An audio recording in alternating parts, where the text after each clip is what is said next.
know. We'll just start off with she locks herself in the bathroom, and Keanu's outside of the bathroom banging on the door. All good? Oh, okay. Talking about the devil's advocate? Yeah. And she looks at him and she like smashes the window out or the mirror or something. She takes a piece of glass and like seppuku. Does seppuku count? Saboku? I don't know what it is. Seppuku. Seppuku? Is that right? I think it's like You think it's Sudoku? Seppuku? Yeah, so she breaks. No, she. You said yeah, but we don't know what it is. No, she. I was gonna say she breaks the mirror and then takes a piece of the mirror and makes one of those boards, a Sudoku board. Oh. No. Out of a broken mirror. Yeah. No, but then is it considered seppuku if you just like? I'm sure it's not seppuku. There's no way it's seppuku. The reason I know that some Why are you? Yeah, where'd you get the word from? I know what it is, but somebody did like I was closing out a show on Saturday, and somebody did like a reel where they wrote Zach Albers committing seppuku on or I don't know what he put, but it's a samurai thing. Yeah, where you kill yourself. I just lost my voice there for no reason. But seppuku. It's not seppuku. It ain't? I don't know what it is. All right. I mean, it's spelled like that. But it's like seppuku or saboku. I'm just gonna start saying. I think purposely start telling people that that guy's gonna commit Sudoku on himself. Sudoku is pretty good. Sudoku, but if you said seppuku, I think people would laugh. That is a. Or they would feel sorry for you, maybe. What? That is seppuku. A way of. Is that what you think it is? Well, no, I'm kind of now realizing. Yeah, that's like the only way you can be like a tolerable comedian. Is to commit seppuku. No, to say stuff wrong all the time. Oh yeah, because if you're right, if I said that correctly, I'm kind of well. Somehow I'm making this into me being cool. No, you're making a good point because there's a thing in comedy where you just misremember a word and that's a joke. Right, that's what I'm saying. It's a whole joke, and that's a certain kind of character. Like, but like Dennis, what is it, Dennis Miller? Right. He never got anything wrong. Right. That's what I'm saying. He was a genius or whatever. So there was like a genius. There's a. Yeah, but I don't know if people do that persona anymore. Like I'm a smart. Maybe you think Trevor Noah would never say. He's the last one I can think of. Trevor Noah would never mispronounce a word, would he? Fuck no. Trevor. First, this tape would be burned already if he said seppuku instead if he's seppuku and we corrected of Sudoku. Yeah, I don't know him enough. I don't either. But I like the dumb comedians like Will Ferrell and stuff. Yeah. Who play like I'm pretending. It's like I think it's going to be illegal one day. To be a dumb comedian? Like people are going to be like, I can't believe people used to like this Will Ferrell guy. That's like blackface for slow people. Oh, okay. Like he's been pretending. I can definitely see you hating Will Ferrell, right? Well, I like him in a lot of movies. I'm kind of surprised by that. I think he's great. Well, yeah, why? How do you? He's got cornier movies, but like Eastbound and Down, Will Ferrell is so funny. He plays that crazy. Oh my god! I heard it was based Schaefer, on Ric Flair. Ric Flair, yeah. Yeah, he's so funny. Yeah, so I love that. So I know he's capable of a lot. There was something else he was in. I guess I've just seen a lot of people online who are just like never been funny. Can't understand. What? I don't know where that comes from. I mean. And that's like a lot. It's not. There's an example from Will Ferrell or Chris Farley. It's like that's like the most universally liked, or Adam Sandler and like Billy Madison. Yeah. Like being a dumbass is the most universally funny kind of character trope you could do. Right. Like, why would you? It's honestly funnier than any other kind of thing. 100%. Is being dumb. Yeah. I don't think there's a funnier kind of comedy. Me neither. I mean, it's hard to make. Like. I don't know. It's hard. Like Bill Burr has to be like kind of smart, I guess. But he even plays like I'm a dumb guy who's talking about smart things. And now that I think about it, I mean, one of the funnier movies that's come out, well, god dang, that movie's probably like 12, 15 years old. Death of Stalin, which was that's incredible. Smart comedy, but now that I think about it, all of them all the dumb. Funny part were when the guys were being dumb. Yeah, they're dumb and like greedy to a point of like they're making bad choices out of greed. Yeah. So also like being like despicable but a fool. Mm-hmm. People like that because it's like you want to see like an asshole go down. All right. I mean, to me, it's kind of just like so. But I do think sometimes like the movie Step Brothers. Right. Like those guys are pretending to be slow. I'm like, this is too far. Like, isn't it? Like, where I'm okay with it and I'm gonna enjoy it while I can. But someday people are gonna be like, that's blackface. Right. Like they were pretending to be like retarded to make money. Right. Yeah. Like that's what a minstrel show was. You think any guy who's not retarded. I'm not trying to call black people retarded. I love both groups, all right? They're not the same. There's some overlap.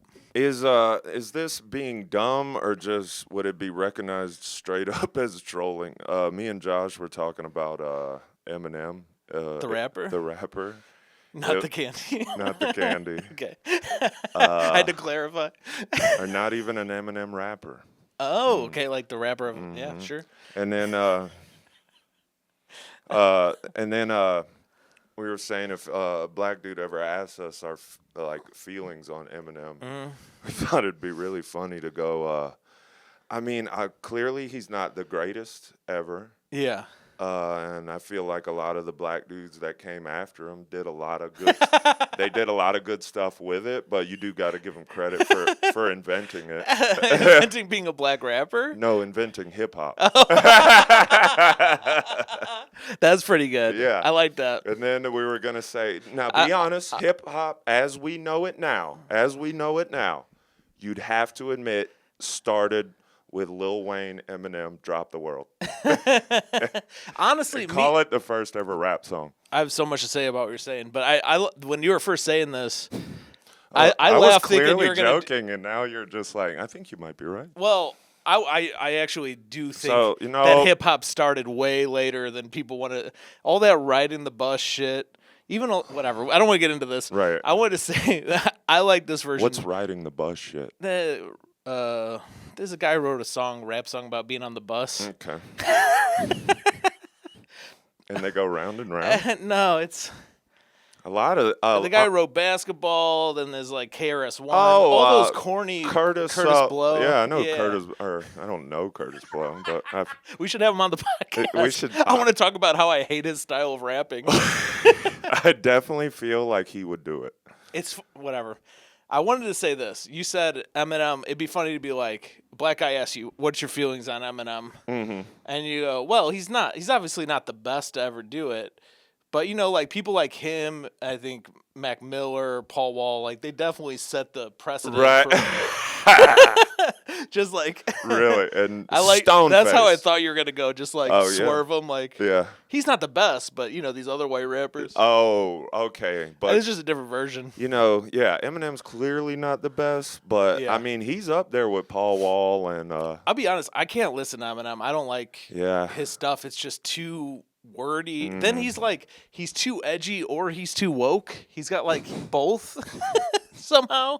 Like he's got a song about how he hates Donald Trump. Yeah. Like, dude. Mosh. Is that what it's called? I don't even know. It's called Mosh, and I remember it goes. I'm just stand here and that song. Oh no, I was thinking. Isn't that him? I don't.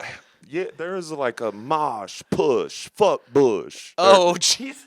Yeah, he's got an anti-Bush song too. Yeah. He's got an anti-Trump song, I think. Oh, the hot recently. Coffee bought me something. I couldn't even tell you. I know there's like I want to put 9 Inch Nails in between each one of my eyelids. Oh yeah, that's his edgy stuff. Right. I don't hate Eminem, but he is responsible for the gayest song of all time. What's that? I think you were just, I'm not afraid. I heard it in a fucking Marshalls one day or a TJ Maxx, and I never realized how lame it was until probably 15 years after it came out. That's the equivalent of wearing a dress. Is when you come out with that song. Yeah. Like for actors. Everybody, come take my hand. Is that Eminem? Yeah, that's Eminem. How about this song? Concrete jungle where dreams are made from. So that's Jay-Z. Right. That's his dress. Oh, okay. I mean, it's the corniest. Nah, that's not the. I hate that song. But that's not going. It's not as bad as Eminem's song, but it's like once you do that song, it's like, didn't you used to rap about being a crack dealer and shit? Like, what the fuck is Concrete Jungle? Mm-hmm. Like, it's the corniest song ever. I'm thinking of any other rappers. Those are the that's two. A Bob Marley thing, though. What? Concrete Jungle. I mean, it's a nickname for New York. Yeah. Or, like, whatever, cities. Yeah, for Upton cities. Sinclair wrote that book, The Jungle, about Chicago in 1910 or something. Yeah, but The Jungle was about, like, food processing, wasn't it? The book? Yeah. Well, it's about Chicago. It's about being an immigrant in Chicago, and they work in all the meat factories. Yeah, that's what I was. So it's that. It follows an immigrant's life, and he it's goes about all immigrants. Over. I obviously never read it. It's about. I thought it was about socialism. I literally thought that book was all about the way food was made. It covers it. It covers it, but it's like it's an anti-capitalism book. So it's about an immigrant who goes and works in a factory and how bad the conditions are and how unsanitary the meat is. Because in capitalism, you got to maximize profits and cut corners. Is Upton Sinclair black? I don't think so. That sounds like a very black name, doesn't it? Sinclair, right? I'm thinking Upton as well. Upton also. It sounds like kind of like a blues singer. Yeah, it would be a good one, but I'm pretty sure it's a white guy. He's so. Why whatever. are you pretty sure? Because I don't think they let black guys write books in 1900. Yeah. It's like they just got free like 25 years before that or something. That's a very 35 years. Yeah, they weren't writing books by then, right? I mean, not many. Frederick Douglass wrote the autobiography. I love the title of Frederick Douglass's book. What's it called? It's called The Narrative of Frederick Douglass, written by himself. It's got like this really long name where he's kind of bragging. Yeah. That's redundant. Instead of just calling it an autobiography, yeah, exactly. He's like, it's the story of me written by me. Yeah. I guess sometimes you do have to clarify that, though. He's like, I was a slave. I taught myself to read. No, you got to clarify. He was kind of bragging. No, you have to. Yeah, I was bad. Honestly, I would like. Yeah. The whole book is about learning.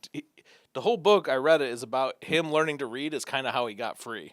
Okay. He said that's why white people don't want us to read, because once I could read, I learned all this shit, and I was like, oh, I'm getting out of here. Oh, really? And he like. That sounds good, actually. It was okay. It's old, you know. Yeah. You ever read old books? I've got nothing out of my life from reading. I got dumped when I was in college. Mm-hmm. For reading? No.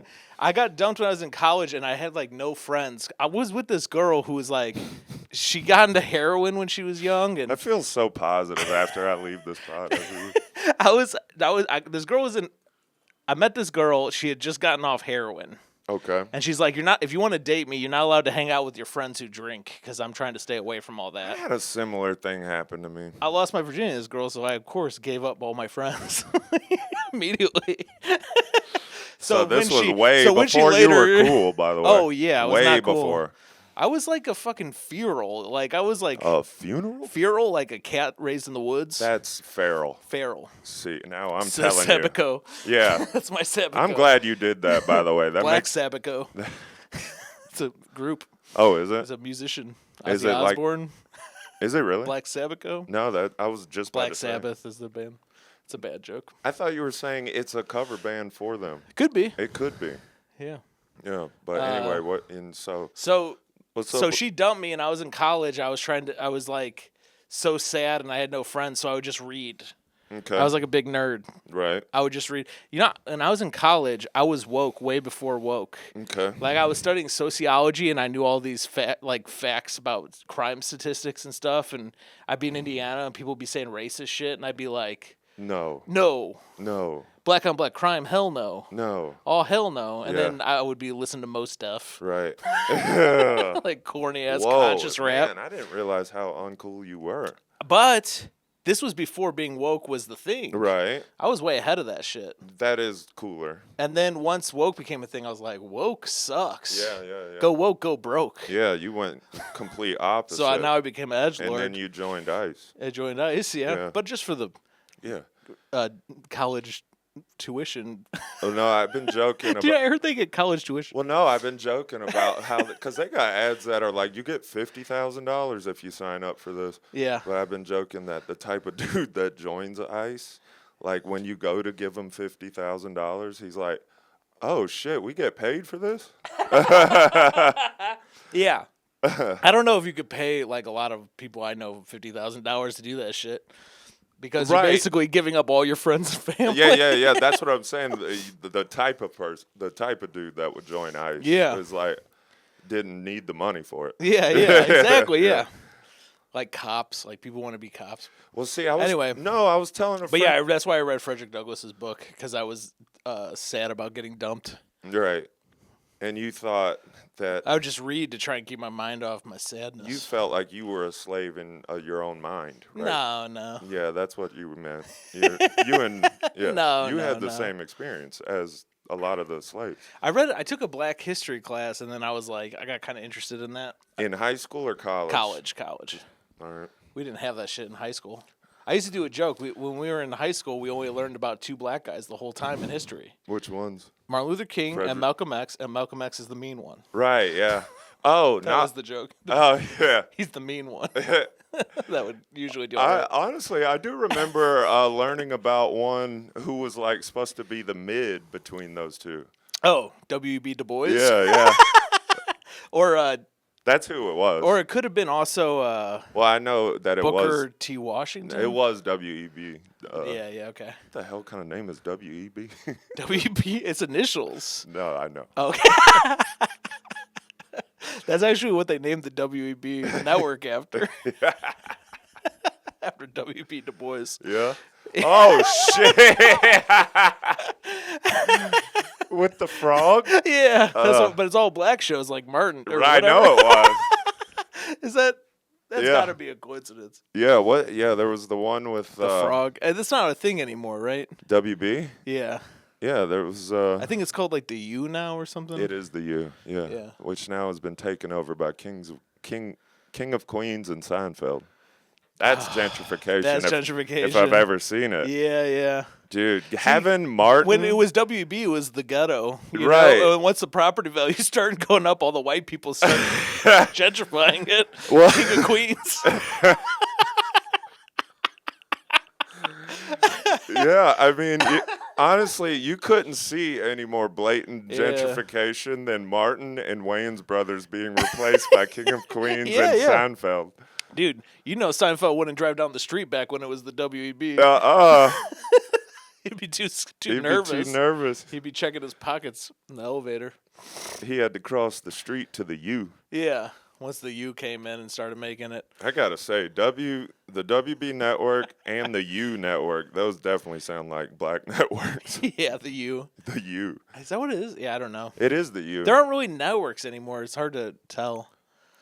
No, I used to think this was like really adorable when I worked at that Target store. When I first started, I was working nights, and there used to be 2 older black ladies that used to come in probably like a half hour before work, and they'd always be sitting there watching the U, but Seinfeld was on. But those 2 would sit there and watch Seinfeld together. Dude, black people like Seinfeld too. Yeah. No, I was surprised by that. Yeah, no, it makes sense to me. I think Seinfeld was such a universally loved show when it was on. Right. I feel like everybody I know who hates it now is like came after that show. Oh, that's a what do you call it? They're just posturing or whatever. You think? Like disliking Seinfeld is kind of crazy. I think there's so the episodes hold up for the most part. I watch them a lot. I don't know. How could you not? I mean, back then too, it's like I don't see anything dislikable about that show. Yeah, I don't even care about the stand-up part. I knew you were about to say that. No, I think Jerry Seinfeld. Those jokes are wildly bad. Though. And they only did it for like 1 or 2 seasons, and then they stopped. No, it's all the way. Really? I would say all the way up to like. They stop at some point. But towards maybe he just ran out of material. No. You ever seen his documentary where he takes every piece of paper that he's written jokes on, and he has them like laid out on like a sidewalk, and it is a lot, but I'm sure it's all shit. Yeah. I'm sure. I just think he's one of the most foolish shit people ever when he talks about writing stand-up, because everyone I know says, you go see him, he's been doing the same material. He's like talking about answering machines. He was another guy who loves talking about putting the work in. Yeah, but he doesn't. There's no work to writing jokes down. And you could just see their careers afterwards. Larry David and Seinfeld. Larry David came out with Curb Your Enthusiasm and did 100 seasons more of good television. Of funny shows. And Seinfeld did Comedians in Cars Getting Coffee, which is like and that's not complete circle jerk show. Yes, that is the craziest circle jerk show I've ever seen. Mm-hmm. I remember watching Seinfeld on the Norm Macdonald show, and he's talking about when he makes a TV, he likes to visualize a place. He's like, think about when you watch football, it's in that big green field, and like, I was like, that's an interesting thing. Oh wait, you never did anything good. You're right. Like, I was like starting to be like, oh, maybe I could think about that and be inspired by Seinfeld, and then I remembered he's never done anything good. He just fell ass backward into... You don't think he had anything to do with Seinfeld, the show? I think he had... Yeah, he was, like, helping there. Yeah. And he probably contributed some stuff. Yeah. But don't you think that, like, Larry David probably did, like, 75% of it? I don't... Yeah. Maybe. Whoever came up with the idea of having, like, 4 different stories that all, like, come together at the end, that's, like, the whole show. Oh, right. Yeah, and then everyone copied that. Yeah. That is really, I think, what made the show. That's like 90% of like what people like about it. Well, yeah, I don't know. When everything comes together. Yeah, there's just so many people that dislike, stuff that Seinfeld. Like he's just a smug guy. Like he likes to be around rich people. Yeah, I think he's just one of those guys. And when I see him here, they just know how to talk good and sell themselves good. Yeah. But like, if you look at their actual stuff, it's like. It sucks. Well, I think people like Seinfeld's stand-up. Yeah. But I don't know. I don't know anyone who's cool who does. But I think he has some kind of mainstream appeal. Yeah. But I mean, it's a bunch of dorks. Yeah. I mean, there's always the comics I know who always act like he's the worst part of the show, and I watch it. I'm like, he says a lot of funny shit in that show. Yeah. But he's the worst part. This is going down. Who's the worst? Of what? On the show. He's on average the worst. Kramer's on average the best for me. Right. I like Kramer's stuff. Nobody's the worst to me. I think that it's kind of. I don't know. It depends on the episode. That's a show with no notes for me. Yeah. Damn, we're talking. But no, I never really thought. I thought one of the bullet points of this podcast was to not seriously talk about stand. That's true. Yeah. Well, we're talking about the show Seinfeld. I could go. I'll be more safe. Yeah, but we're talking about it seriously. I never fully developed my whole opinion that Seinfeld never did anything good, and I feel good about that. Right. Like I just talked it out with you. I've never put all those thoughts together at once before. Okay. And I think I have a full stance. Right. Because he did try a show called Marriage Ref. Do you remember this? He would make a good referee, though. Could you see him in black and white and a hat on the football field? He's like kind of perfectly nerdy looking to be a referee. Yeah. NFL ref. He is a very he's a very nerdy looking guy. I don't know what to make of his face. Like, yeah. It's called Jewish. Yeah.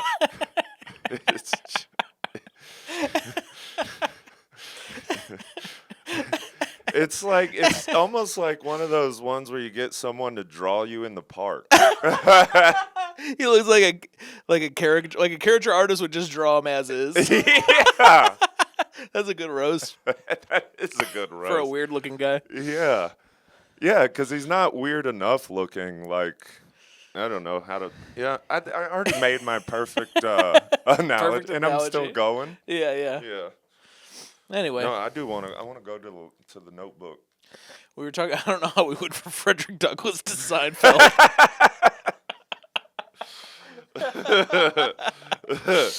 That's good. Yeah. No, well, I meant to post a clip. What if Seinfeld's show was called The Narrative of Seinfeld, written by himself? Yeah. Like the Frederick Douglass book. I'd like to see Maybe it's the story of Frederick Douglass as written by himself or something. Anyway, sorry. What if Frederick Douglass's book had like a whole section in it about the contest? And like him and some of the other slaves tried to see how long they could go without jerking off. Oh, yeah. And it was pretty easy because their lives are so miserable. They just never have any time to jack off. Oh, I was going to say, when my life is miserable, that's when I masturbate the most. But you're so tired from working all the time. Oh. You know what he said in his book is they would get him drunk. He said when at Christmas, they get 1 day off for Christmas. And then the slave masters would get them all wasted. So they'd be really hungover. And then work them? And then they would think that, and then work them hungover. And then they would associate their days off with pain and misery. These slave owners are a lot smarter than I gave them credit for. Dude, they did a lot of crazy evil shit. That's like like psychological, that's God level. I mean, yeah. It's from his perspective. He's like, they were doing this on purpose to make us miserable. Yeah, which probably I wouldn't have seen that a slave owner as like a scientist. I listened to some podcasts about it. They were really like slave owners were smart. They were extremely afraid of the slaves because there were so many more of them that if they would just organize, they could easily overrun it. Well, yeah, I mean that was covered in Django. It made them more cruel because they felt like they had to be more cruel. Oh, yeah. So imagine that you're living in fear of your own slaves, so you just start becoming more and more evil to them. It's yeah, that makes sense. It's sort of like when a mom has like a lot of kids. And she gets real mean. You're right.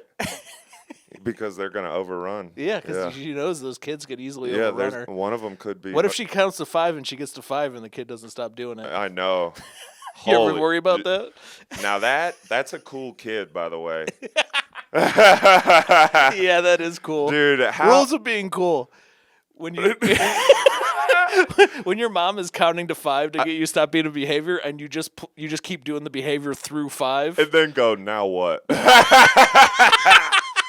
That's a badass kid. I love that. Good. Now what? Now what? Do you? What about a kid that she gets to 5, and then you go, did you forget the rest of the numbers? Oh, that's just cold. That's a sick. That's Macaulay Culkin. Or even if you're just like 6. You know? Oh yeah. 6. Like I'm still going. Right. I'm still standing on the fridge. Oh man. Whatever. Should I even divulge a moment of me being uncool? Have you done? I think I've done that before. What? Yeah, I mean it's fair because it could be a learning. Okay. Yes, that's right. That's how we justified it, right? Yeah. Yes, that's right. When I was working at a YMCA like camp counselor type thing, like summer camp. Sure. And that shit would happen to me where I'm like, all right, everybody over here, 5, 4, 3. Nobody moves. Nobody moving. I'll be honest. I used to do a recess monitor, and that's happened to me a few times. Yeah. I remember one of my first days, they had me for indoor recess. They put me in this classroom, all black kids. Mm-hmm. I'd never met any of them before. And I swear to God, there's like a one-on-one who's like this older black guy with like one of the kids who is like crazy. Okay. You know, the crazy kids have like a guy who watches them. Okay. No, I swear. I don't. Oh, it's. I can't remember any kid that had one person assigned to him. Well, sometimes when you have a kid with bad behavioral problems, they'll have like an adult with them. Okay. Or like around, or like you know what I mean. They call it an IEP. Okay. Or something. I don't. It's like I don't remember anyone with that. IEP is like the new learning disability. I guess sometimes. IEP. I can't remember what it means. I think that's what it is. Okay. Anyway, I swear this guy, he was like a youngish black guy, like in his 20s, watching this kid who was crazy, who used to like, we'd have to call the police on him because he would just leave the school. Okay, cool. He was the ultimate cool, like count to 5, I don't care. Don't give a damn. In fact, the more you tell me to do stuff, the more I do the opposite. Right. And he would like leave the school, and we'd have to tell him, we're gonna call the cops on you. That was the only way to stop this kid. His name was Carl. He was the he was the only white kid.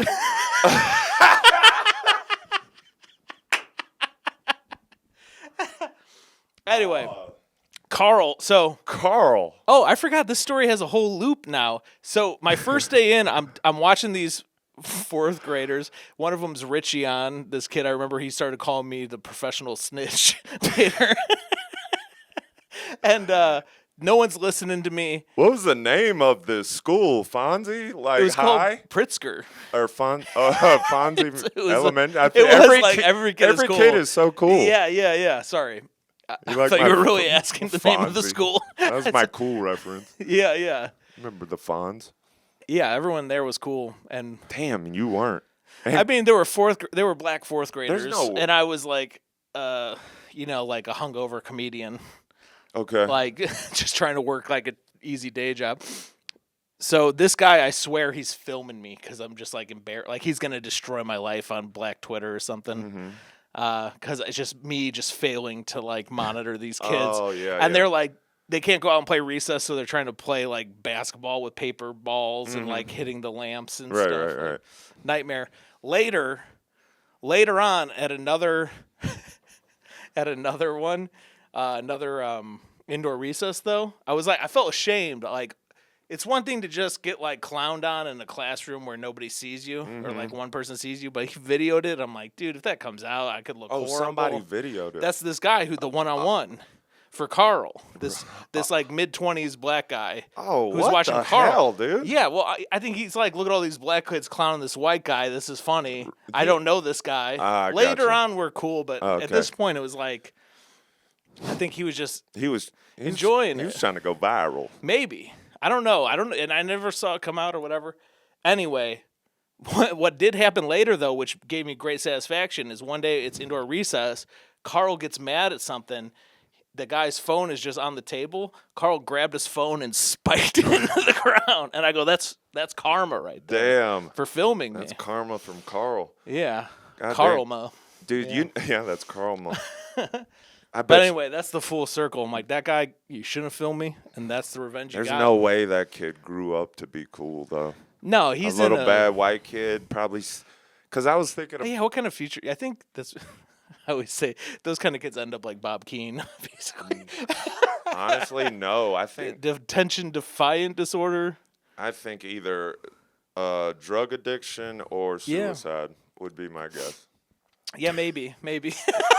I hope not. I mean, those two I hope that's not true. But I don't know if it's for sure, but I would give it like... I would say 50% one of those two or 50% something else. No, well, the reason There's a chance he figures out something. I don't know. I bet not because I guess why I'm arriving there. I was thinking about... He could probably work for like DoorDash. Yeah. 100%. 100%. Yeah. Sorry. No, that makes sense. That might be his way out. That might be his dash out. Otherwise, suicide and drugs seems pretty good. Yeah, because I was thinking a while ago, because law of being cool, like, how about, is stealing cool? And yes and no. Okay, I bet you we're going to have the same idea. Okay.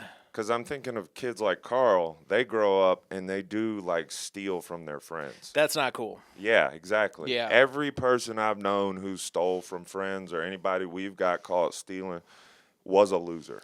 They're a loser typically, and then also I think a lot of really bad stuff probably already happened to them. And I'm not saying that because they stole my stuff and I hate them. No. I mean because they were just, like, kind of, no one liked them. Because they have these... I mean, what would make you do that to your friend is you have to be almost like a sociopath already. Yeah, I mean, you're a little bit, yeah. So you might be beyond cool. You're like, I'm a psycho who just hurts people, and I enjoy that. You also might be like just super selfish and weird. Yeah. That sounds like bad mental problems. It's like those kids who lie all the time. Yeah. I feel like this. Do you know anyone like that as an adult? A pathological liar? People who just lie like crazy. And unprompted? Yeah, usually to sound impressive. Yeah. I have a story. Used to be a friend who'd be like, yeah, my dad died, but he left me like every single Hot Wheels car. Yeah. You know, it was like to make up for his dad died. Right. And I was, because one time I was seeing someone that I started to be like, I don't think that's true. You know, Yeah. like We talked about it. I don't want Sorry. to divulge too much, but okay. I know. I asked you a question that I definitely know the answer to. Did I tell you the golf one? No, it's the golf one. Going down the road and there was like a driving range or something on the side of the road, and I made the comment. I was like, because I was joking, assuming that this person would be I knew they were very unathletic. And so I said, I would love to see you swing a golf club, right? Yeah. And the reply was, I'm actually a really good golfer. And I'm like, there's no way that's true. And I'm never going to be this way, but I would like to be somebody who'd be like, pull over right now. I want to see this. Yeah. I would. What do you think would happen? Do you think they would golf and then fail in front of you? Or no, I feel like they'd make an excuse? Some people are so good at that, or they think they're so good at it that they're going to continue the story. Yeah. While you kind of sit there and they'll like make it so annoying to actually get to the point of doing it, right? That they'll maybe they'll find a way to weasel out of it unless you're built like someone which is not me, because this ain't cool to ever be passionate about answers. But someone like me is just going to accept. You're like this. You're making it too hard for me to prove this. Let's move on. Exactly. Yeah, that's what happens.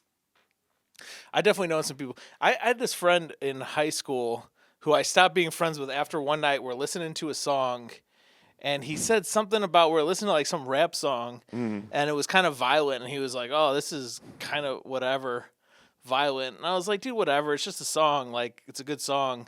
And he's like, yeah, you wouldn't say that if you saw your friend got ripped in half with a Mac 10. And I just had to be like, it pissed me off so bad because it's like, being like my friend died, I felt like I couldn't like question it in front of everybody. Yeah. But I'm like, it was definitely a lie. I've been in situations where I was like, this isn't even it's going to be uncomfortable if I say that didn't happen. Yeah. Yeah. But you know what I did is I was like, I'm not hanging out with this guy anymore. And I stopped, and then all the other friends were like, are you not talking to him anymore? Do you think this is the day you became cool? Because this is a very cool thing to do. Someone says something so cringy that you're like, oh, I'm not hanging out with that person. It's hard for me to say. We had like a pretty big friend group where we all played in a band in high school. Mm-hmm. And then we went through this like weird culling of the group where it's like all of a sudden. What'd you say? Culling? I don't know what like culling the herd. Oh. Have you ever heard of that? Well, does that mean like? I think culling means like to kill. Kill off. Oh, I thought, I was like, wouldn't it just be herding the herd? But no. No, culling is like thinning the herd. I got what? I think thinning the herd is something too. Yeah, it but is. culling is something. Oh, okay. I remember Karl Marx said, religion is the flowers on the chains of the oppressor, and we need to cull the flower. Okay. In order to see the chains. I'm remembering so many weird college stuff I read right now. Mm-hmm. But I remember. Is there anything called a color? It's CULL. Yeah, I get it. A color would be somebody who culls. Yeah. I'm in my cull chair. We went through this thinning of the herd type of thing. And we were in Indiana, so we were all the size of cattle. It made sense. But yeah, I remember it was first this guy named Tony. He was like my best friend, but then he started acting like a bitch. Mm-hmm. We actually wrote a rap diss song. Also, very cool thing is to tell someone that they're acting like a bitch. Dude, let me tell you this. We wrote this rap diss song because we got mad to our friends and kicked them out the band. And then we did a rap diss song. Arcade Fire. How many people were in this band? There was like way 30? too many. There was way too many. It was like 7 or something. Oh, wow. Yeah. But it was also like we all just wrote songs and hung out and recorded and helped each other. Yeah. It was kind of like a collective. Yeah, we were like a collective, yeah. A collective.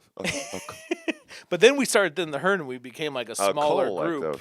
Yeah, so I'm going to keep going with that. I want to say, I remember there was this kid named Chris and this kid named Tony who got kicked out of the group. And I still remember my friend Jim's rap verse. Okay. So he was playing off of real stuff. He said, Tony, this kid Tony, we kicked out. His stepdad used to beat him up. And Jim had this line that was like, "Tony, you're so much of a bitch, dude. If Gandhi was your stepdad, he would probably hit you." It was really good. Bar. Yeah. And you hit the Tim Westwood. Dude, Jim was a great rapper. I brought him up. Yeah. I brought up, do you know who Tim Will? No. You don't know who that is? I might know if... He's like that. He's a British guy that rappers always go to England and they go on that station and they do freestyles. Okay. Never mind. This ain't a... I know it's like a Breakfast Club in England. Yeah. I don't know the reference, but I got you. Yeah, never mind. He just... Yeah. I don't like British stuff. Me neither. When it comes to rap, especially. Well, then you'll like this. He just went to jail this week for like 7 counts of rape. Oh my God. Yeah. British people can do that? Yeah. How the fuck? I thought they were so like. I was gonna weird. say getting raped. I guess by... Clockwork Orange. Oh yeah. Clockwork Orange. Those guys are British. Oh yeah, and the pedophile Jimmy Savile. Yeah. Creepy guy. Dude, getting raped by a British person. It's got to be way worse. That's got to be bad. Ugh, just the extra shame of knowing they're British. Yeah. I agree. Mm-hmm. And they also had a line about Chris that was really good. About, he said he looked like Grimace needs a sports bra. I can't remember it, but it was really good. Chris had like wide hips. I like this. And he said like I like how you had some friends. Everybody in your friend group had like very classic white dude names. You got Jim, Carl, fucking Carl Frank. was the kid. That was the kid from the school. Yeah. I was never my friend. That was the little kid I used to watch. You guys were friends. You guys were I would have loved to be friends with Carl, but Carl legitimately had no friends. He would not, and by his choice. You know what I mean? Damn, that's cool. Like, though. Carl did not give a fuck about anybody. He was just on his own shit. And I think he just, like, hated people. Mm-hmm. He was really messed up. Damn, you have to be. I mean, that young. A lot of the teachers at that school complained that they let in too many kids who had, like, problems like that. Yeah. We literally had kids all the time just, like, running around the hallways and stuff. Like, it was such a nightmare. that I actually quit that school because kids kept coming in my classroom when I was like doing indoor recess, and I was like, "You guys can't be in here," and they just wouldn't listen to me. Right. And I was like, "I just quit." Like I'm done with this. It was so horrible. Yeah, it is wild when there's like a kid in class that like the teacher is telling them what to do, and they're like, "Nah." I'm not, yeah, that's wild. I mean, when I was a kid, was wild, but now I think it's funny. Yeah. I would have thought it was funny if it wasn't my job. I was a professional snitch. That was I was paid to do it, you know? Professional snitch. Hey, man, it wasn't... I got the Nuremberg defense. Right, you were a good German. I was not cool, but it was, I was just following orders. You're right. I think we must have talked about this because I think I called you a good German one time and you didn't know what that was. Is that following orders? Yeah, that was like the. Yeah, fair enough. Hey man, I've been that guy. Oh, the reason I was gonna say too, because we're talking about Frederick Douglass. There was at this other school I worked at. There was a second grader who called me Frederick Douglass. That's because during Black History Month they put all these Black History books up. And one was a black and white picture of Frederick Douglass. Yeah, I know that. I know that picture. You know the picture? Yeah. And the kid was like, "That looks like you, Mr. Chase." And he thought I looked like Frederick Douglass, so he called me Frederick Douglass for like 3 years. I like that. Yeah. Yeah. And then light-skinned James Harden was the other one. Okay. Dang, two legends. That's some good. You got 2 legends in the black community. Yeah, and professional snitch. Those are my 3 nicknames I had. All right. Hanging out with a lot of black people gets you nicknames. I hung out with this one guy. I got Billy Ho when I was Billy Ho, what's that reference? That is Woody Harrelson's character in White Men Can't Jump. That's a good one because you were good at basketball too. And I was like, I mean, I was good, but I was the only one playing. So it was like there wasn't another person for them to call that. So yeah. You were by default. Yeah. You weren't as good as Billy Ho. Well, basically, I was any white basketball player. Or Dirk, Like, if I was playing basketball, I was either called Billy Ho or Dirk. Sure. But that was because I was the only white dude. Yeah. You could get a light-skinned James Harden going on. Maybe you could be light-skinned Kevin Durant or something. Ooh. I don't know. I don't know basketball players. I just thought of one name. Well, you know. I don't know what your style's more like. I would like for this podcast to really take off so that we could go to the strip club together and you could be James Harden, who is famously known for being a big spender at strip clubs. Oh, really? Yeah, okay. And if you have... I'd have to like lose my girlfriend probably. I don't think she'd be cool with me. What if she came with us? I don't think she'd want to go. Really? Yeah. She finds it demeaning?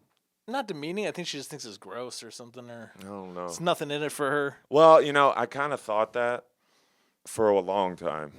And then I did go to one because someone wanted to go there for their birthday. Mm-hmm. And if you go to a strip club, first of all, I've never really had like money like that. Yeah, to go out and ball out, you know. But I would say if you do, strip club is pretty fun. Yeah. If you're like, that's my recommendation. Where'd you go to a strip club That's my recommendation for the week. Was it in this area? Or yeah, it was in a suburb area of Chicago. It was called I want to say Club 360 or some shit like that. It was a very nice place. Was it toward Indiana? Yeah. All right. That's where I grew up, Northwest Indiana. And like Gary and like Hammond, there's like 100 like strip clubs. I bet you that's where we were. And it was I think I've heard of that, but like I've been to a bunch of those. They change their names a little bit sometimes, but yeah, Deja Vu and Polecats and right. I used to have some friends who worked at Industrial Strip. Guys, though, huh? One was security guard. Yeah, yeah. We did a show in Gary. I ran a show in Gary for a little bit, and we had a pretty good crowd out, and this girl was like, hey, I used to work at Deja Vu. I can get you guys all in for free. So all the comedians from the show, we went to Deja Vu with this girl. Nice. And she got us in for free, and me and Justin Golak just sat there. But I didn't get a stripper's phone number. Right. But then when I texted her, she didn't know who I was. I think she was just on drugs. Or trying to set you up. Maybe. There was a kid from my high school team who got murdered that way. Oh, wow. Yeah. Oh, because they were going to rob him? Yeah. And then he, like, fought and got killed? Yeah. Oof. I've heard that story in Chicago of like guys think they're getting in with a girl. And she told this dude to come out to her car. Yeah, brutal. Yeah. Maybe she was trying to set me up, but I texted her and she didn't even know who I was. So she probably gave her phone number to like everyone that night. I'm surprised you texted her. How old were you? I was single and just like, this was like this is when I was running comedy shows. So this was like probably like 6 or 7 years ago. All right. So I was, you ever do that thing when you're like, I'm a comedian, I'm single, I'm just going to text this girl and see if I get a story maybe. Like something like, justify it in your you're mind. like, I probably shouldn't, but what if I get a story? It's a bad justification to do something bad. Well, I feel like stand-up comics would be the one who's like, that's the guy who's like, the stripper actually likes me, dude. And now you're the guy in the story. Well, I did kind of think like, what if I could get her to actually like me? Right. I thought maybe I could finesse it. Poetry don't work on whores. What's that from? That's from Assassination of Jesse James. I knew I heard it before. But it is, honestly, I'd really like that line. But there's some truth to, like, I don't think game works on strippers. Well, they're playing a whole different game. They're at a higher level because they have more experience. But aren't they? They're getting hit on constantly. But they're very financially driven people, right? Unless they're like really on drugs. Some of them are just people, from my experience. Just like a way you would be like a waitress or a server. Yeah, like it's just a job. Just get down on your luck, and you're kind of hot, so you like just go do it. If you're kind of shameless person, right? But some of them, a lot of them are just on drugs. Okay. Or they get on drugs while they're doing it. Yeah. I had an ex who got on drugs and then she started stripping or getting on drugs, one or the other, and then had a whole bunch of bad experiences, like overdose on drugs and stuff. Yeah. But with stripping, she told me she was like at the strip club hallucinating from like meth. While on stage? I think around, and I think I've been at a strip club and seen girls on meth. Okay. Especially in like Gary or crack. Damn. Strip clubs are pretty crazy, I guess. Stripping on crack. That's when you. My buddy Jim, aforementioned. That's got to be a fucking a crack. rock bottom like crazy. You can tell by the song they pick, you know. Right. I can't think of a good example, even though it's a good setup. Anything by Jelly Roll. Is Jelly Roll like you're like on crack if you're stripping to Jelly Roll? I think what everybody says is fans of Jelly Roll are all like recovering drug addicts. No, I was gonna say like you're on crack, and what do you want to dance to? Oh, You're like the chicken dance or I've something. Never been. Damn. You want like something hyper? I wish I had an experience to tell you. Does crack get you hyped up? Right. It's like it's like a more intense cocaine. Like a super upper. Yeah. You start acting all cracky and like weird. You never been around crack people? Mm-mm. All my old friends got on crack. That was like the major drug that took all my friends. I was gonna say like because sometimes I get the idea like you almost behave on crack like you would heroin. No, not at all. Yeah, they're the opposite. Yeah, they're more like picking at stuff and scratching. Yeah, it's more methy. Okay, because the only people with like serious drug habits that I ever knew were heroin. Yeah. I mean, heroin's brutal, but crack is too. My buddy told me it calls to me about crack. I was waiting on somebody to say something funny, and I'm still waiting. I don't got nothing funny about crack. My one friend, Danny, he said people always come do crack in his garage once all my old friends started doing crack. So he took marshmallows and he picked them apart. Because one thing you do when you're on crack is you start looking for crack and you start picking at the carpet like you think you see crack in the carpet. That's awesome. You're fiending. Yeah. So he took marshmallow and he broke it up and he threw it all over the ground so all the crackheads would keep finding marshmallow thinking it was crack. Just to fuck with them. Oh, man. How about that for a YouTube channel? Crack pranks. Well, then, I know, but then we just become the guys who did bum fights. Then. Yeah, those guys are cool, actually. Oh yeah, when he did Uncle Phil, Dr. Phil. Oh, that's not even the guy. That guy actually bought bum fights from the other guys who made it. Oh, okay. That's not the original guy, but that was awesome. That was cool. He went on bum fights. I watched an interview with the original guys who made bum fights. And they're cool. They're cool, yeah. Okay. I'll send it to you. Okay, yeah. Is that that Andrew Callahan guy? Yeah. He did an interview with the bum fights guys. It's great. Oh wow. They do all this shit like. He's the one. I said yeah, but did he make a bunch of videos when he was going to like Trump rallies? Yeah. Okay. He did a show called All Gas No Brakes where he just interviewed crazy people at like Talladega or whatever. Right. Yeah. And then yeah. Now he does more serious stuff. Like he interviewed Hunter Biden a bunch. Okay. That made me like Hunter Biden. Yeah. I was like, I thought he was a bad guy. I thought he invented COVID. That's what Fox News will tell you. Oh, to take our focus off his son. Or wait, no, that wouldn't make sense. They blamed Hunter Biden's laptop on having like evidence of like him creating COVID, him like doing stuff with Epstein. Oh, they would blame his laptop on everything. I gotcha. Oh yeah, Hunter Biden's laptop. Yeah, it was Epstein's list for them. Yeah, it was their version of that. Yeah. Or they keep fucking doing that. Like there was Hillary's emails. Yep. Barack's birth certificate. Yep. Yeah, always like what is that? Some magical item. They're just like, why can't we see? Yeah. That's so funny. Yeah, it is always just like an item. I wonder what the next one's gonna be. Like, yeah. Social Security card. JD Vance's Waffle House menu. Right. Where's your grocery list? Yeah. We want to see. Yeah, show us the grocery list. Pizzagate. Yeah. Grocerygate. Damn. Yeah, they keep doing that. Yeah, they put it all in one item. We need to smell Donald Trump's couch cushion. Right. Why won't you let us smell it? Give us the couch. Every year.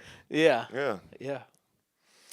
Always something new. You know, something that somebody, comic, Sam Rossi? The name sounds really familiar. Well, you'll probably agree with this. We were talking about there not being any, like, not even that the comedy movies they make aren't good. They just don't make them anymore. Oh, but I will say I just saw the new Naked Gun. Right. Have you seen that? I haven't yet. It was really good. Yeah, it was funny. I'm gonna watch that. It was like an old comedy, but but your rule is true except for that. Yeah. Okay. Like the reason why that movie was so crazy is like, oh yeah, they used to make comedies like this. Literally, there's so many jokes in it. Right. Like every 2 seconds, they literally do not have a serious scene in the whole movie. Yeah. It's incredible. Well, and then I guess that movie wouldn't count as to the point I'm making, but Naked Gun is supposed to be about police. And, yeah. But he was talking about when they make all these comedy movies they've made in the past 5 to 10 years. Why is there so much crime and violence in them?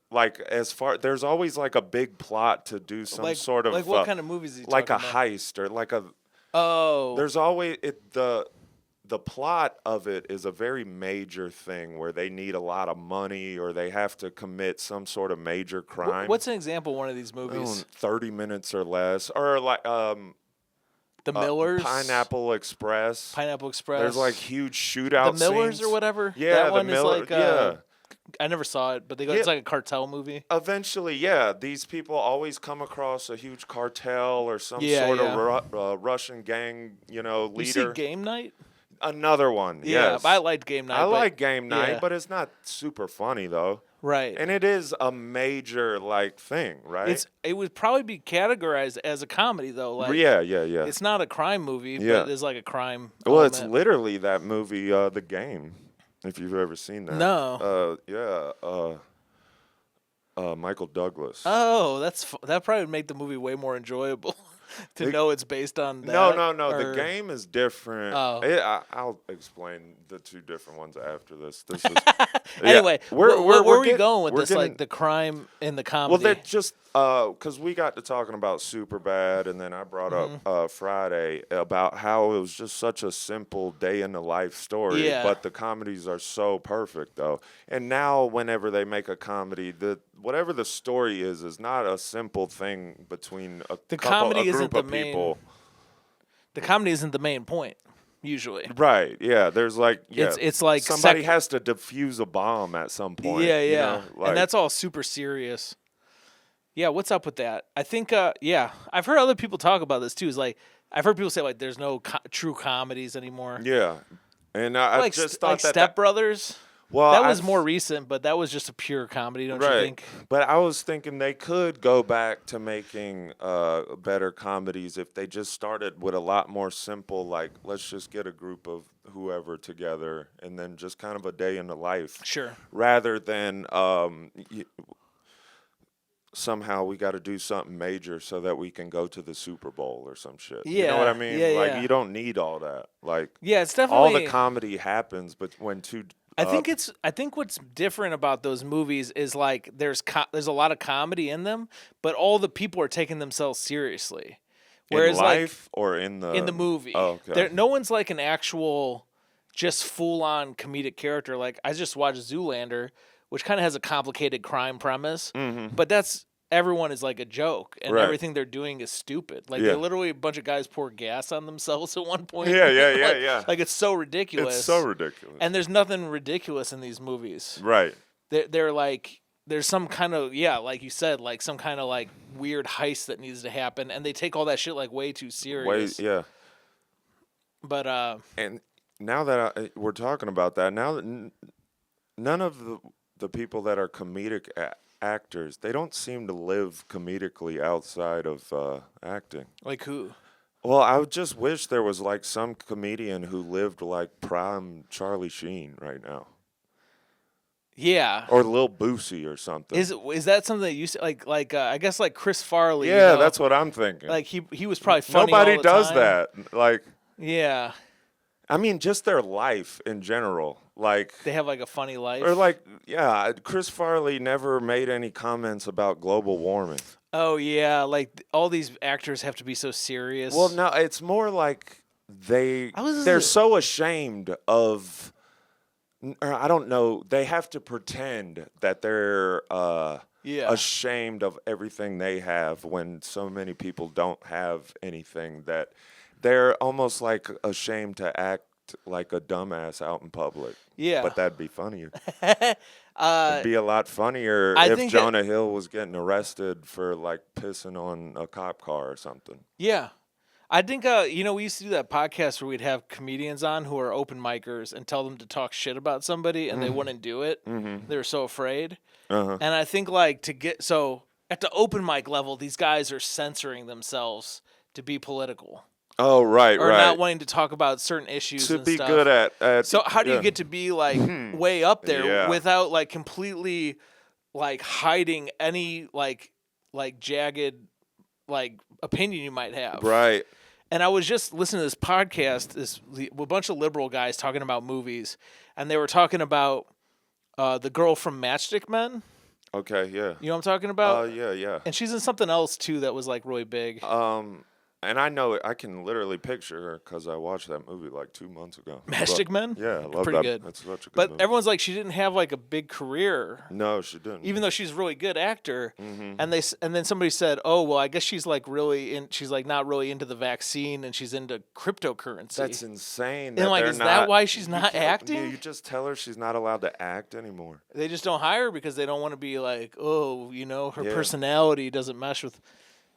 I don't know. It seems crazy, but like I'll probably never be able to make it with my body of work already. Yeah, me neither. The stuff I've said on this podcast alone. Right. I'm sure I have too. If that's what it takes you have to completely like agree with every like liberal opinion. I would say the comedy world I think definitely goes by different rules than an actress. I mean, yeah, you have all these comedy guys like Joe Rogan and stuff who are there, but those guys are getting accused of, like, you guys led to Trump. Have you seen that? People are. It's like, thanks, Joe Rogan. You're the you led the charge, and now we have Trump because you made it okay. You've seen people say that? No, I haven't. Like all these comedians, like Theo Von, you normalized Trump, you platformed him. Right. Like all the liberal people think that these right-wing comedians or... Well, what about the first time he became president? What was that? That too, yeah. They said that back then? Yeah, well, that was when Joe Rogan was, like, more into Trump. Because I bet you most of the world had never heard of Theo Von when Trump became president. The comedy world knows who Theo Von is. He had a Netflix special, like, a long time ago. Yeah, I'm saying... you know the difference between... For sure. He definitely was blowing up around that time, though. But there was... there was a whole movement. I know. Yeah, no, I know. In comedy for all these guys. Like I know what Joe Rogan attracts. That guy who did the Puerto Rican jokes. Hinchcliffe, that guy. They're there are people who say that those guys basically made Trump president. Which seems crazy to me because I never thought a comedian could do anything. I don't think it. Except Jimmy Savile. I don't think that's true either. I don't know. Yeah. Yeah, I don't. I'm just gonna respectfully. No, fuck that. I'm not doing it respectfully. I'm just gonna disagree. Okay. Yeah. It's funny. I feel wait. This is I feel your like this opinion is or someone else's? I feel like this is a really common opinion. Because if it's your opinion, I'll respectfully disagree. It's definitely. I definitely think that without Tony Hinchcliffe, we would never have had Donald Trump as president. Yeah, I don't know. It sounds crazy to say that. I don't know one person outside. Like, except for maybe my friends my age. But anyone, like, older than me, if I said the name Tony Hinchcliffe, they would have no idea who I'm talking about. Yeah. Well, I mean, people like him. Theo Von, him. I can't think of anyone else right now. Yeah. Joe Rogan. But Joe Rogan. Who are the guys? Never... Well, I know Hinchcliffe, obviously, he would have expressed support for Trump, right? I guess. Well, he has. He did his dinner and stuff. But did Rogan ever express support for Trump? Yeah, he kind of did. Oh, really? I think at one point. I didn't know that. He would go back and forth on it. Yeah. I think he did at one time, like, say he was like, think Trump would be good or something. Remember back when people... His body's getting weirder and weirder. Rogan's. I feel it's like getting more like compact somehow. Yeah. He looks like he's gonna burst like a pimple. He looks like really tight. Yeah. He's like a pimple. He needs some skin. Dude. Yeah. He needs to like probably not work out as much. He's really fighting being older, I think. Yeah. So he probably works out like a motherfucker to try and stop his aging. Yeah. But you just start looking like a high school wrestling coach. You just got to get old, dude. Yeah. I don't know. He's not, yeah. Everyone who fights getting old starts to look really bad. Yeah, because he looks like he's just too. Yeah, his skin looks tight all the time. It does. It really looks. He might be getting surgeries because that is like what certain surgeries they just pull your skin back. You know, like that is what surgery is. Yeah. He could be. Holy shit! A lot of those people funny do what it. Surgery is. I think Matt Rife did it. Pulled his skin. Did back? some surgeries, facial like plastic surgery. Yeah, his face looks weirder too. Yeah. I wonder who else. What other comedians did plastic surgery? I don't know. I immediately thought of Mickey Rourke, even though he's not a comedian. Gotta be Whitney Cummings. Whitney Cummings. You think her face just looks like that? She said she got Botox. I saw on a podcast. Okay. Yeah, she's got a Botoxy looking face, and always has.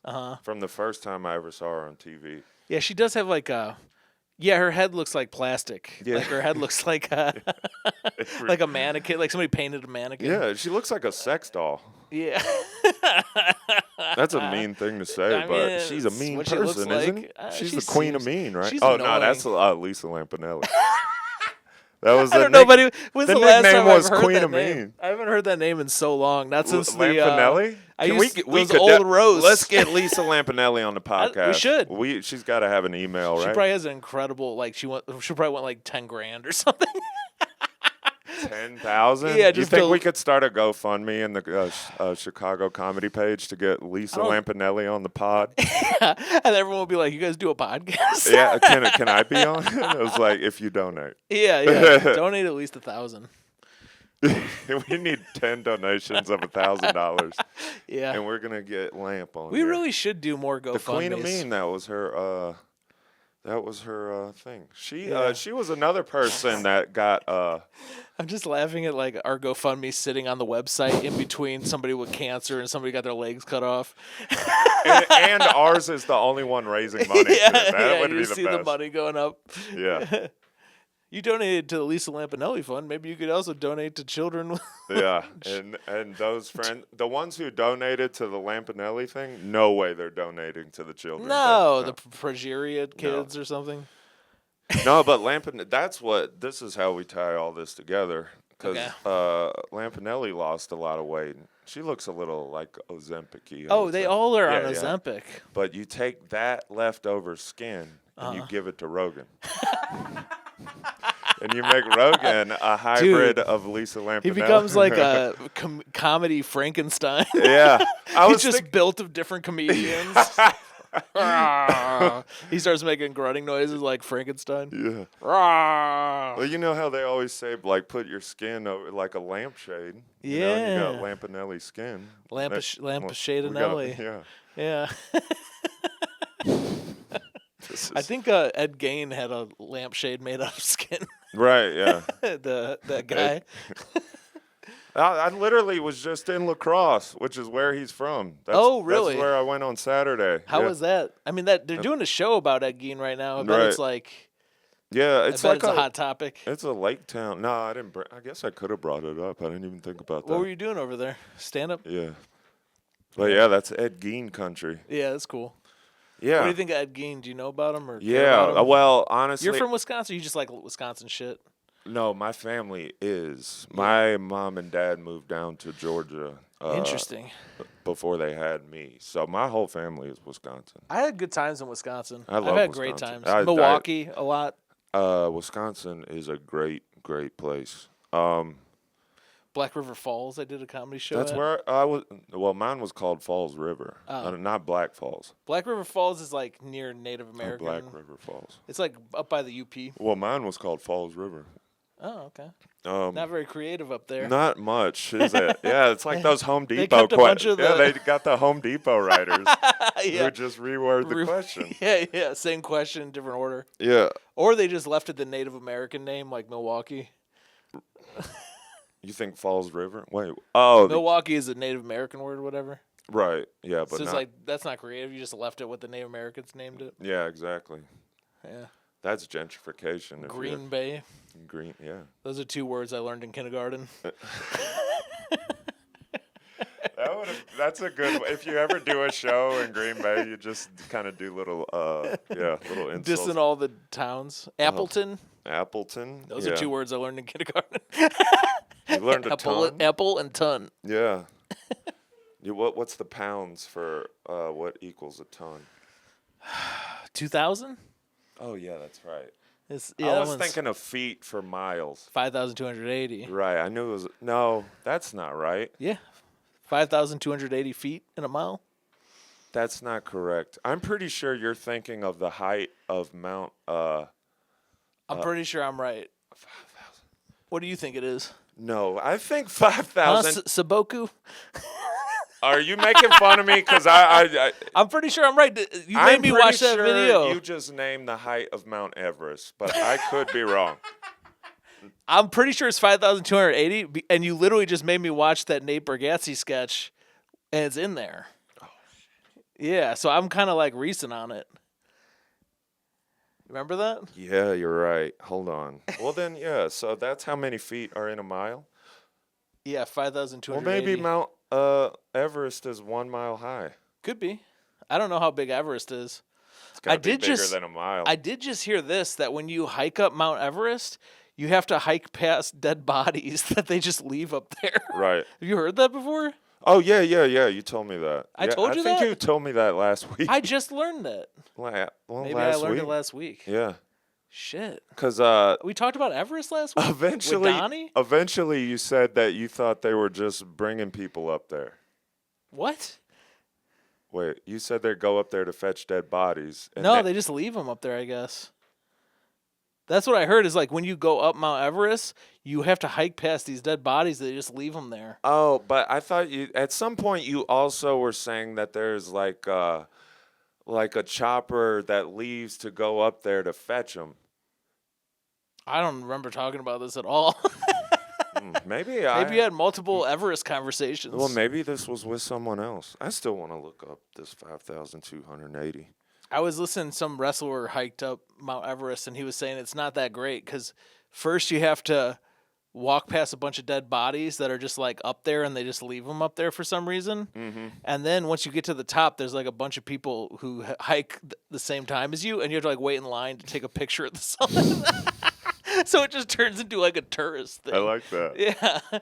And you just walk past a graveyard. Yeah, wouldn't you feel bad if you got up there and there was like a little T-shirt booth? Yeah, like, how the fuck? Yeah. You could put the T-shirts up here, but you can't get rid of these bodies. Yeah. Well, you'd have to disassemble the body and then assemble it back together when you got back down. Oh, maybe because it's too difficult to carry it down, you think? I don't think you could fly a helicopter up there. In the movies, it's like, remember in mountain climbing movies, they're always like... Cliffhanger is the only one I know. They're like, the air's too thin. Mm-hmm. Yeah. I only saw Cliffhanger once. Yeah. What about the flight plan? No, not flight plan. The one with Mark Wahlberg where he plays a serial killer. I did see that. Or a hitman or something. And they're on a plane for 2 hours with Topher Grace. Topher Grace and a lady. What's her name? I honestly did not enjoy that movie very much. Oh, you saw it. I saw it. I'm surprised. I don't know anyone who saw that yet. It's a newer movie. I watched it on a legal Russian website. And these movies like this, I'm like, these guys are cheaping out on us. You know, because those movies look so cheap too, right? Yeah, there's a few of them. There's one where I was just talking to my mom, watched this for some reason, Fight or Flight. Okay. And it's Josh Hartnett fighting people. It's like John Wick on an airplane. Mm-hmm. But it's like, dude, they did it on an airplane so they would only have one set piece for 2 hours. Right, yeah. It's like it's like to save money. Yeah, I know. That's why all those music biopics keep coming out because they know, well, this musician already has all these fans. We know they'll watch it. Yeah. Yeah. But this is like a specific thing they're doing where there was another movie I watched with Kevin Hart called Lift. And it's like a heist movie. The only thing I was pointing out is... And it's all on an airplane. It's an airplane. And it's like 2 hours of airplane. Just so they don't have to change. Just so you don't have to build another set. Right. It's like, how do you do 2 hours on an airplane? Right. I'm getting sick of these movies. It's like 3 movies that came out in the last like 10 years. 5 years. Anyway.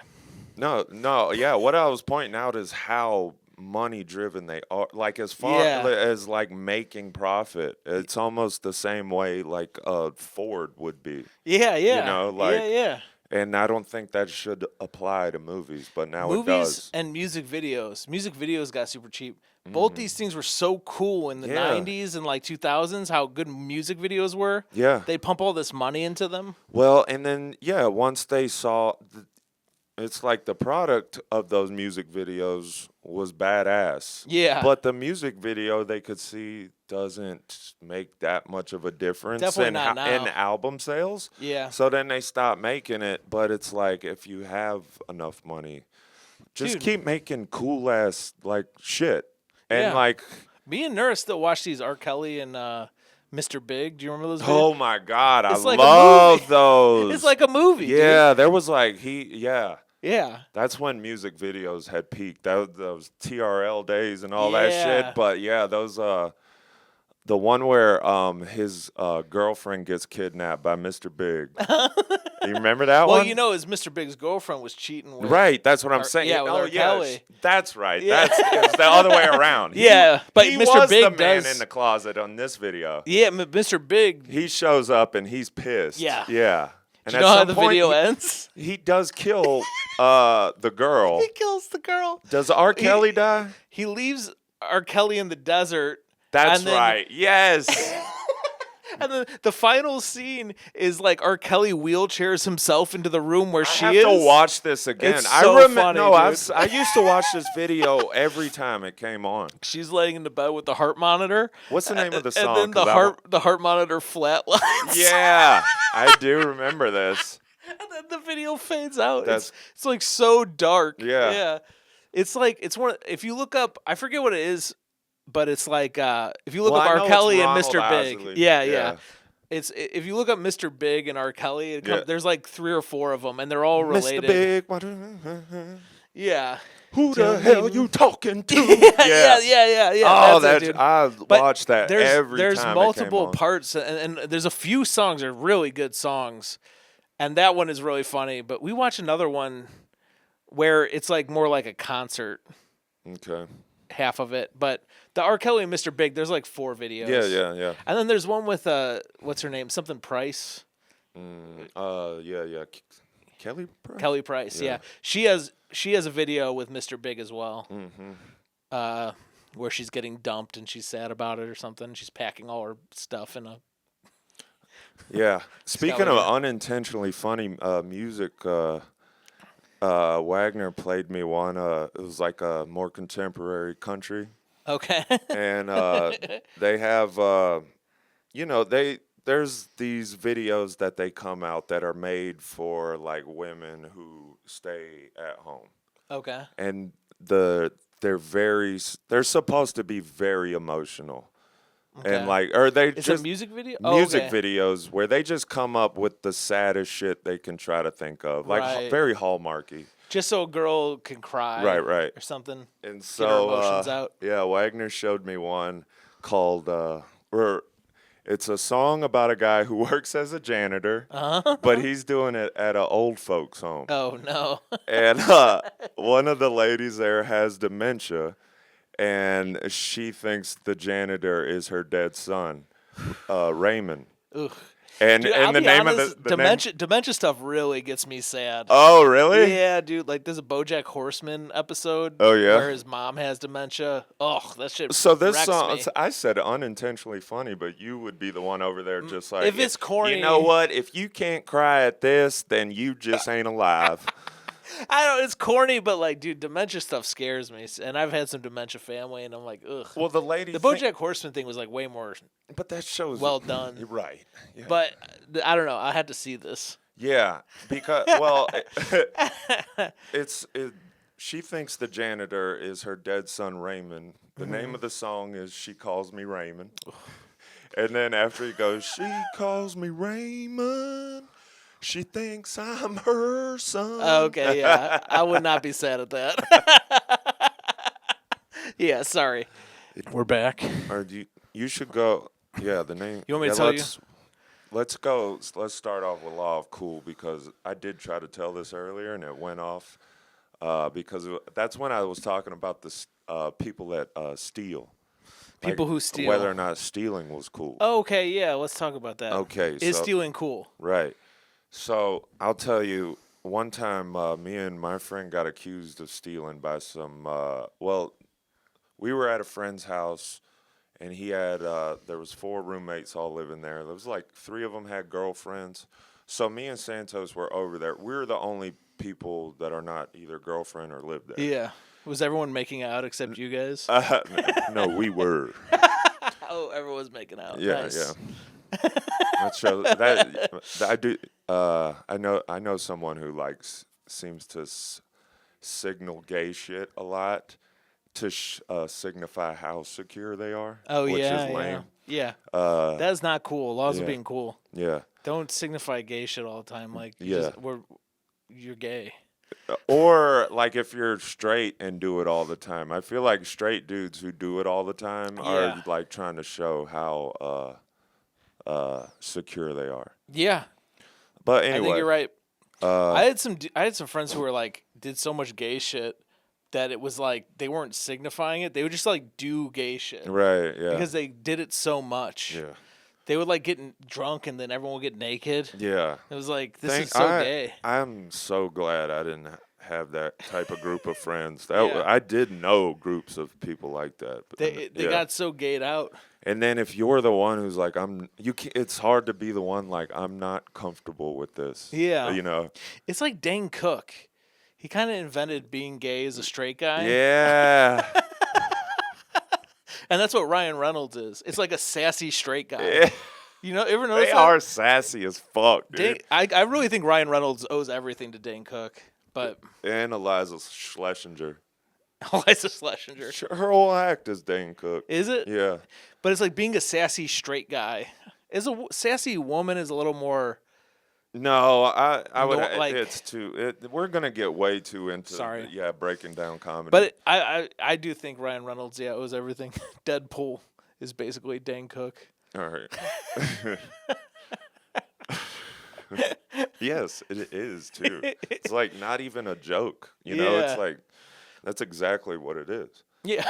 It's exactly who he is. Like, and Dane Cook, he invented that shit, which it was a whole movement of like dude personalities. Yeah, it's like funny, but girls still want to suck you off.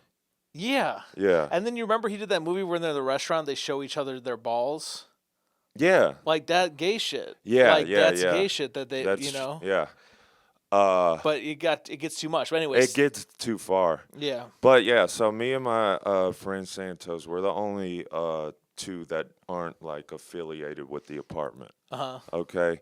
And so one of them, who was kind of more of a random roommate, makes an announcement about, just so everyone knows, last time there was a bunch of people over here, 2 iPods went missing, and blah blah blah. And I was just like, wait, is that supposed to be insinuated to me and Santos? And Santos goes, and yeah, what the fuck did you have, a Nano?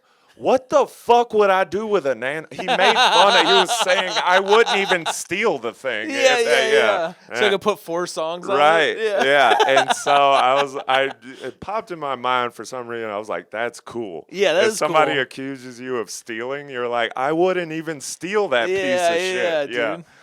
You think you just have some broke people here? Yeah. You must have had some broke bitches up in here. Yeah. Broke like you. Broke like, oh yeah. Your shitty. So that's I do like that. I had a gay friend who's like close with me, and I was like, he was like my best friend in college, and I was like, do you ever think about dating me? Because like we're cool and you're gay, and he was like, ew, right. I would never date you. It's kind of like the Nano thing. Yeah. It's like, you accuse me of being attracted to you, dude? Yeah. Hell no. Right. I wouldn't even want it. And that was just straight up on your physical appearance. Yeah. Okay. Yeah, he was just like, nah, fuck that. Wow. Yeah, that's mean as hell. Yeah, it was great. Yeah. I gotta give him respect, because I was just asking, is like, hey man, if I'm cool with the lady and I'm attracted to her, that's all it takes for me to be like, maybe we could date. Right. Work out the other stuff. But So I was like, do gay guys do that with like, oh, I would date this guy. And with their friend. Yeah. Oh, yeah. Yeah, I bet. And he said, no, you're ugly. Oh. I was like, I'm not even interested myself. Now I said it and I'm getting clowned. Right, yeah. Just conversation. Yeah, because you're like you beat the whole, probably all the people you grew up around being like, I ain't being friends with no gay guy. He's going to try to jerk me off or something. Yeah. And then you beat that, but then we're kind of still wondering, like, do you want to fuck me? Like, yeah, I was curious. Yeah. But does it cross your mind? It does make sense, though. I also, I don't know. Yeah. Because it's like, you remember that Norm one where he was talking about if you're a twin brother and if you're a twin brother and you're married, you're looking at your wife like, aren't you also attracted to my brother? Yeah, like that. Same concept. Right, like I was just wondering. And we were best buds. Somebody sneaking in here? Oh, just the wind. I think, there's doors outside of this store. Yeah. And people are going in and out of those doors. Well, that door just opened. Scared me. Okay. But really scary, so that was Law of Cool, and then you got our Incubator. So the Law of Cool is like, if somebody accused you of something, you'd be like, why would I even do that? You tell them that the thing is not important to you. Yeah. Nothing in your life is important enough to me to ever be a part of it. Yeah. Mm-hmm. I think that applies. You could use that in like a lot of different situations, not just stealing. Mm-hmm. Like, I feel like, you'd be like, are you insulting me? It's like, I don't even care about you enough to insult you. Ooh. Maybe there's some version. What if somebody accuses you of stealing a joke and you're just like, oh, good, because that's my least favorite joke anyway. Oh, you think that? Yeah. I always thought that joke was kind of hacky. Yeah, that's good. It makes sense that we'd both think of it. Oh, that's perfect. I'm gonna drop it immediately. I've been wanting to drop that one, by the way, because it's so stupid. Yeah, that kind of shit. That's cool. Yeah, that's pretty cool. What's your incubator? Incubator idea. I've actually been using this idea and it works. You said it was something that already existed, but my idea is I've been eating a lot of Cheetos lately. Okay. I don't know what it is, but I've reverted back to original flavor Cheetos. Oh, okay. And you get a party-sized bag, and you could literally eat these Cheetos for like a month.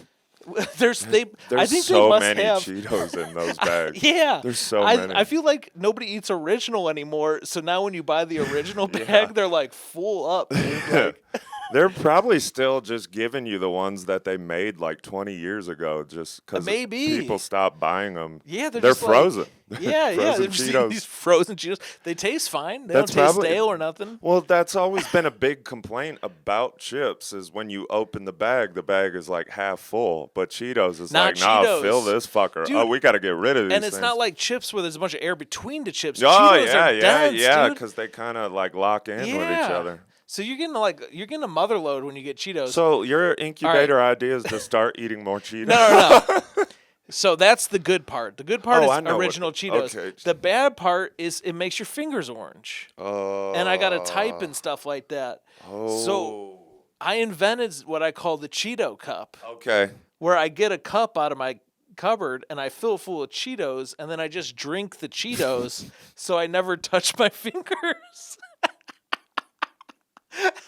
This is a good idea. I'm sorry I said this, but Were you thinking of a cup made of Cheetos?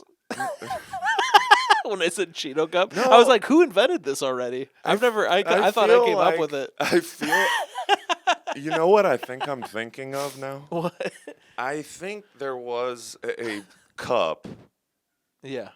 But now that I think about it, I think it was for macaroni and cheese, but they were using Cheeto jalapeno cheddar cheese for the macaroni and cheese. But it came in a cup. Oh, and you'd eat it out of the microwave? Well, you would microwave it, obviously, in the cup. But they had the Cheeto guy on it because it's jalapeno cheddar Cheetos, and they got the extra flaming hot. But it's for Kraft macaroni and cheese. Legitimately, I've had these Cheetos and made mac and cheese, and you could throw some Cheetos in the mac and cheese. That's really I love good. jalapeno macaroni and cheese. I just been doing. Well, no, I'm saying I make mac and cheese normal, and I have my original big bag that's gonna last me the rest of my life. Yeah. And I just throw some Cheetos in. That's it's pretty gonna good. Last you.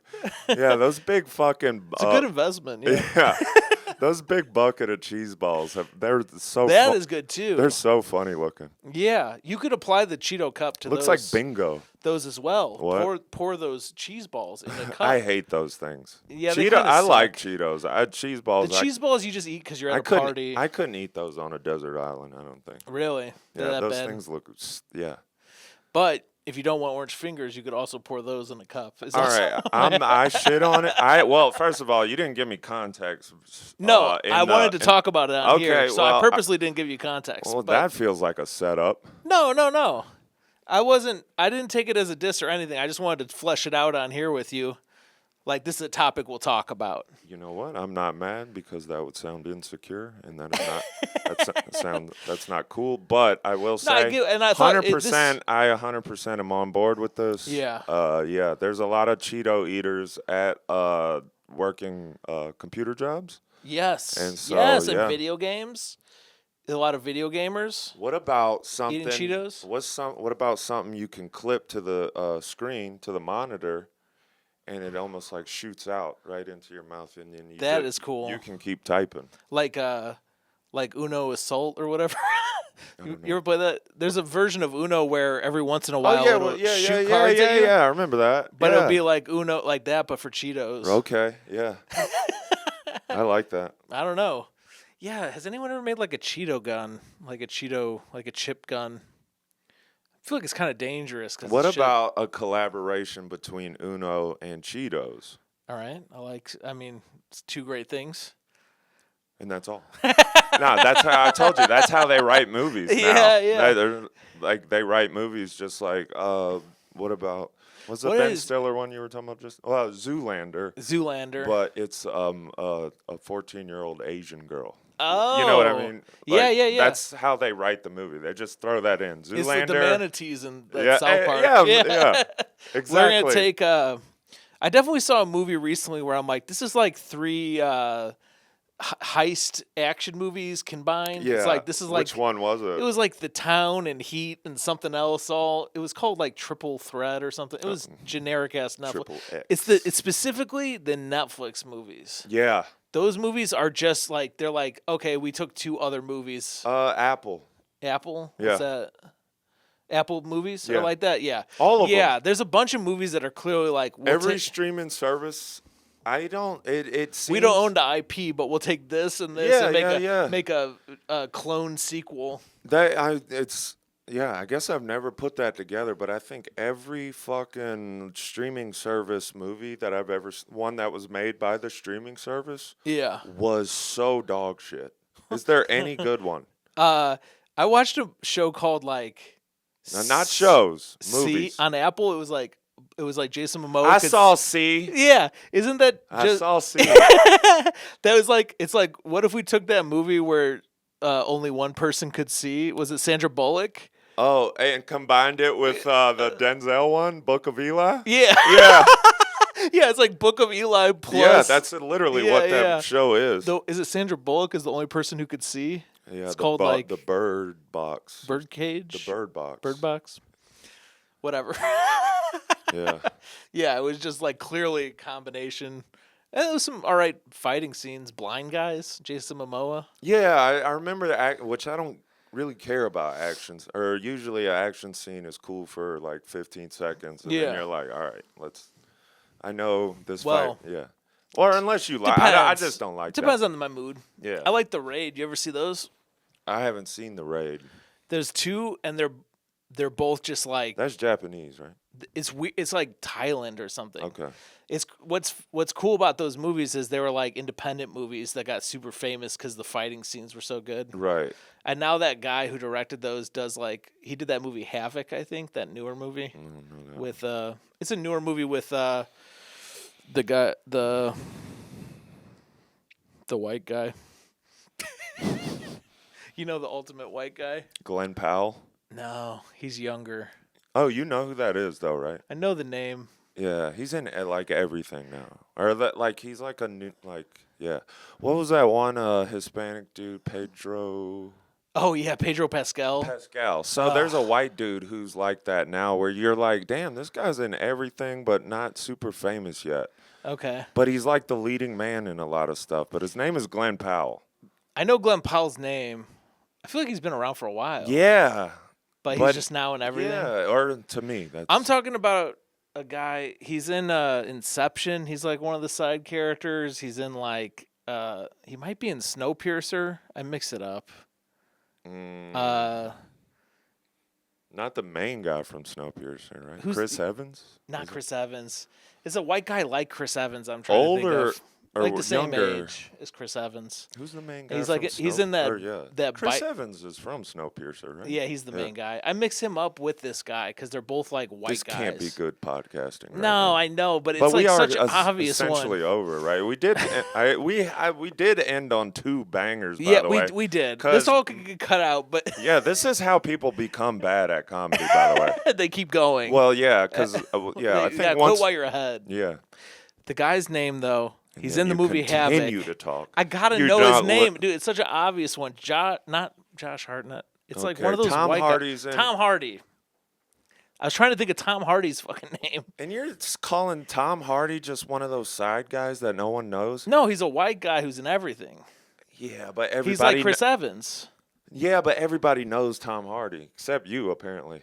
I couldn't think of his name, but he's in Havoc. Okay. Which is like an action movie. I like Tom Hardy. I wasn't saying he's all right. Yeah. I can't even remember why I wanted his name now. He's in Havoc. And Fade to Black. It's an action movie. You haven't heard of this? No. It's like a Netflix movie. Oh, okay. I mean, what's Tom Hardy's real good movie? I like Bronson. I didn't see it. Oh yeah, he plays like a drug guy or criminal guy. He plays that guy who was in jail for being like the toughest inmate ever. Was his name Bronson? Yeah, it was Bronson.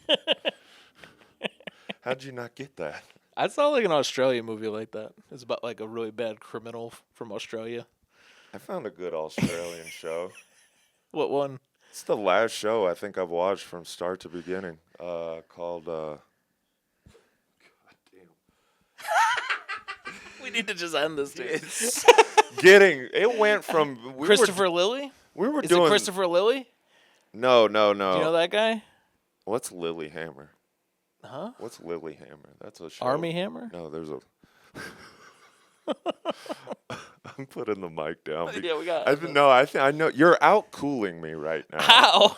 Because you're doing this thing where it's like I don't care if this fucking sucks, and I'm just like I think we should end it on a good note. So I could cut all this out. I could just go back to the Cheeto cup. Well, I'm just gonna say I'm done talking right now.